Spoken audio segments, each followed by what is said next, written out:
Ano?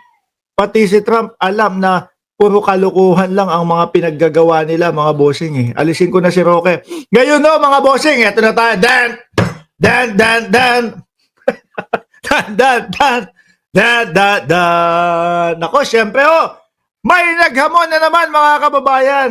Wala pong iba kung hindi si Baste Duterte, mga bossing. Nako po kung babalikan ho natin yung mga araw, nagigil din ho, mga boss chief amo sir, itong si Baste Duterte kay General Torre, wala naman nangyari dun eh. No? Wala ho nangyari dun, mga kababayan. Puro yabang lang po. Naalala nyo po, mga bossing, nung nagbitaw ng salita itong si Baste Duterte patungkol po kay General Torre, pangarap kong makasampal ng general, no?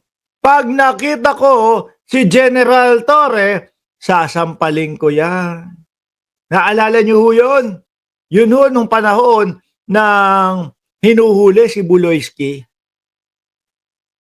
Yun po yung panahon, mga kababayan, na talagang gigil na gigil po lahat sila kay General Torre. Bakit po? Lahat na ginawa ho nila eh. Lahat na po, mga kababayan, ginawa nila para lang po wag maaresto si Buloyski. Pero wala. Matyaga yung isang General Torre. Hindi po sumuko yung isang General Torre, mga kababayan. Anong ginawa? Tuloy-tuloy sa paghuhukay. Di ba? Tuloy-tuloy ho sa paghuhukay, mga kababayan. At hanggang sa, ayun nga, biglang malapit nang mahuli si Kibuloy, biglang punta po yung bato, bunggo, at yung Robin Padilla, mga kababayan. Kayo akala nyo hindi alam ng taong bayan na gusto nyo lang pigilan o gusto nyo lang gumitna para hindi matuloy yung pag-aresto kay Kibuloy. Bakit bigla kayong pumunta doon noon? Kasi mga kababayan, isang pader na lang ang pagitan ni Buloyski at nitong si General Torre. Kaya biglang napasugod yung tatlong senador. Yung pagsugod ng tatlong senador, mga bossing, nabanggit na po ni Baste Duterte yung pagsampal o yung gusto niyang sampalin si General Torre, mga kababayan. So ngayon sabi ko, naku, kung sakali man na magkikita itong dalawa na to at maghaharap si General Torre at si Baste, naku po, malamang talagang magkakasubukan ho ito. With matching Robin Padilla sa backup, with matching Bungo at Bato. Ano po ang nangyari, mga kababayan? Wala naman. Akala mo may stiff neck si Bato, si Baste Duterte. Magkaharap sila ni Torre Magkaharap po sila ni General Torre, mga bossing. Hindi nga ho makatingin si Baste Duterte. Magkatapat sila hindi nga maipaling yung kanyang mata, mga bossing, kay General Torre. Tapos ito naghahamon na naman. Hindi po bang ganyan lang si Baste Kunyari yung with matching nakakatakot na muka, yung kala mo galit nakaganyan. Pero wag ka. Gusto lang umiwas niyan, mga kababayan, doon sa tingin ni General Torre. Kasi nga nakapagsalita Nakapagsalita, nasasapakin o sasampalin. Hindi, that time, sasampalin si General Torre. Walang nangyari. Mga bossing. Hinamon din to si Baste Duterte. Nino? Nung isang matanda. Hinamon. Duelo din. Ganon din po ang ginawa sa dating Pangulo. Duelo din mga kababayan. Wala. Hindi mga pumapalag. Kumbaga mga bossing, pang boka-boka lang. No? Pang puro salitaan lang po, mga kababayan. Hanggang ganun lang sila. Ngayon, ito po yung hamon ulit ni Baste Duterte, mga kababayan. Sabi, matapang ka lang. You're only brave if you have the position. If we had a peace fight, I can take you on. Ayan. Alam niyo po, mas napansin ko nga yan kay Baste Duterte. No? Si Baste, matapang lang kapag malayo yung sinasabihan. Si Baste, matapang lang ho kapag yung kunyari nasa Hague siya, tas nasa Pilipinas, si General Torre. Pero po pag nagkadikit na sila, nagkaharap na, wala din. No? Di nga umiimik eh. Kunyari lang ho, mga kababayan, galit eh. Kunyari nakaganon, pero ayaw lang hong lumingon yan. Ayaw lang hong tumingin ng ganon yan, mga bossing. No? Kasi pag tumingin siya ng ganon, nandoon ho yung mata ni General Torre. At pihado ako, tititigan din siya noon. O, hindi kaya ni Basti yun. Di ba? At ako ho, mga kababayan, sabi ko nga ho sa inyo eh, kung etong dalawa maglaban, si General Torre ho kahit papaano may edad na. O, kung ikukumpara mo doon sa edad ni Baste Duterte, parang Manny Pacquiao versus Barrios to kung sakali ho, mga kababayan. Kaya lang, mas pupusta pa din ho ako dito kay General Torre, mga bossing. Mas pupusta ako dito kay General Torre. Nakita nyo naman po yung katawan ni Baste Duterte. Mga 1, 2, 3, 4, 5, siguro 6 na suntok niya na hindi tumama kay General Torre, kaya iwas ni General Torre. Hingal na po yan eh. Laglag na ang dila niyan. Di ba? Pero, naniniwala po ako, hindi matutuloy ito. Kahit po magkatapat yan, kahit po magkaharap yan, kahit po magkadikit yan, hindi po matutuloy yan, mga kababayan. Bakit? Yung kay General Torre, yung sinasabi niya dito, na siya papalag, yun naniniwala ako doon. Pero doon sa paghamon ni Baste Duterte, naku po, mga kababayan, same lang din ho yan. Parehas lang din ho yan nung paghamon niya nung una. No?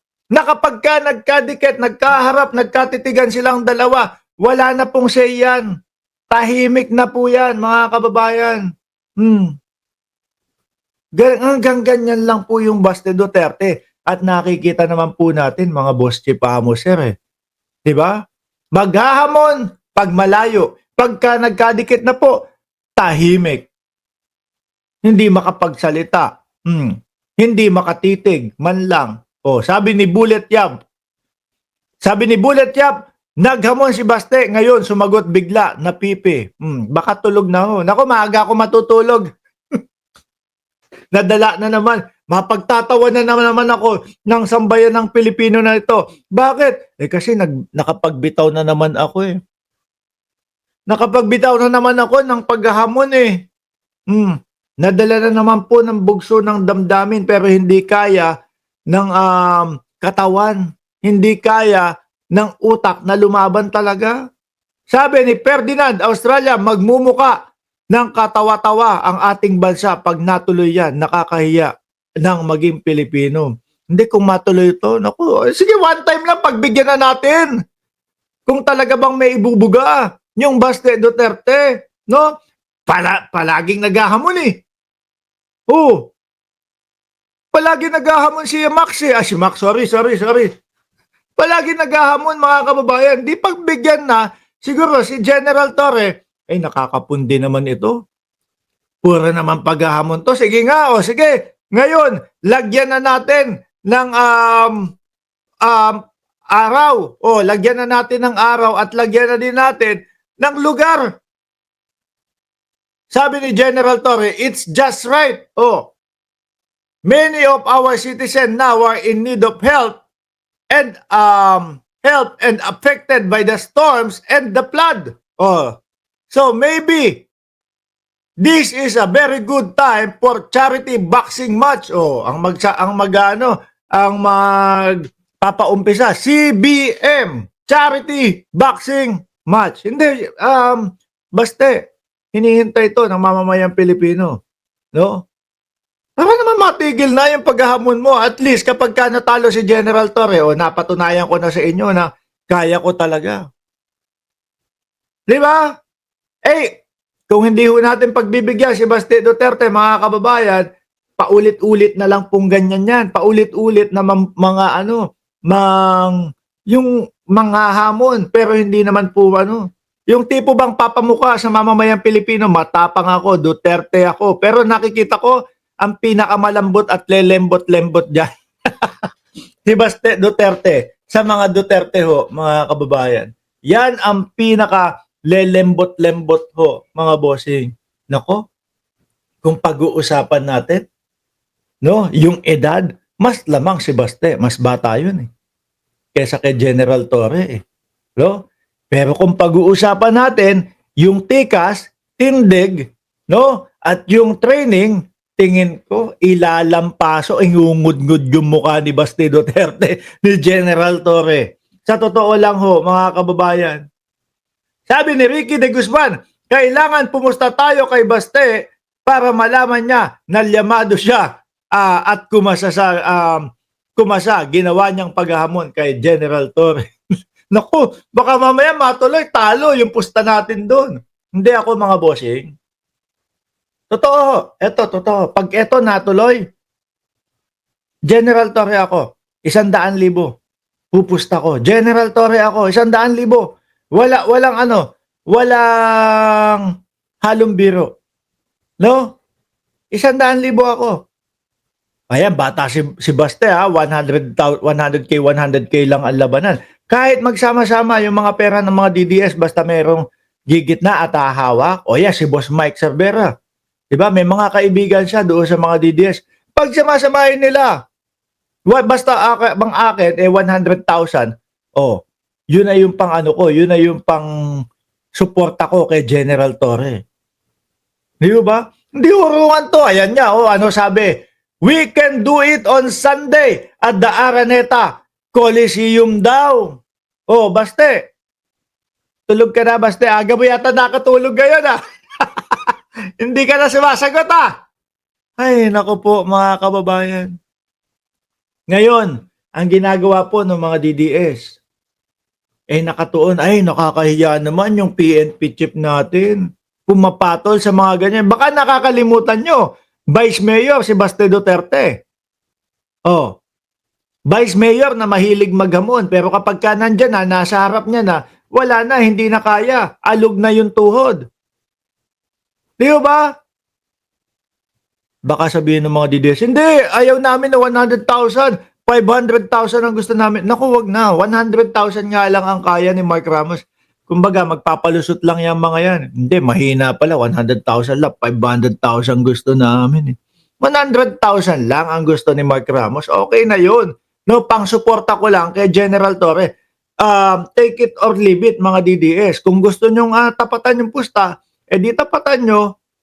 Ano, wala nang mga kung ano-ano pa. Ilalampaso, ingungud-ngud ni General Torre, yung mukha ni Baste Duterte, mga kababayan. Ako nakikita ko dito, siguro mga 1, 2, 3, 4, 5, mga 10 suntok na hindi tatama si Baste, hingal na ho yan. Daming bisyo eh. Diba?